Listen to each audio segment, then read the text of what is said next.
നമുക്ക് അല്ലാഹുവിനോട് ദുആ ചെയ്യാം. ഖാലിഖായ റബ്ബേ, നീ ഞങ്ങളുടെ ജോലികളിൽ ബർക്കത്ത് ചൊരിയണേ അല്ലാഹ്. എത്രയോ പേര് നമ്മുടെ കൂട്ടത്തിൽ ജോലിയില്ലാത്തവരുണ്ട്, ഭവനങ്ങളില്ലാത്തവരുണ്ട്. എന്റെ പ്രിയപ്പെട്ട സഹോദരങ്ങളെ, നല്ല ജോലിയും നല്ല ശമ്പളവും കിട്ടാൻ മഹാന്മാരായ പണ്ഡിതന്മാര് നമുക്ക് പറഞ്ഞു തരുന്നുണ്ട്.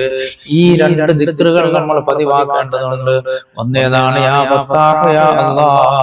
ഈ ദിക്ർ സുബഹി നമസ്കാര ശേഷം വലത് കൈ ഇടത് നെഞ്ചിന്റെ മേൽ വെച്ചുകൊണ്ട് 71 പ്രാവശ്യം യാ ഫത്താഹ് യാ അല്ലാഹ്, യാ ഫത്താഹ് യാ അല്ലാഹ് എന്ന് പറഞ്ഞ ഈ ദിക്റവൻ പതിവാക്കണം. അതുപോലെ തന്നെ എന്റെ പ്രിയപ്പെട്ട സഹോദരങ്ങളെ, യാ ലത്തീഫ് യാ അല്ലാഹ് എന്ന ദിക്റവൻ 129 പ്രാവശ്യം ചൊല്ലുക. ഇത് രണ്ടും നിത്യമാക്കിയാൽ അവന് നല്ല ജോലിയും നല്ല ശമ്പളവും കിട്ടുന്നതാണ്.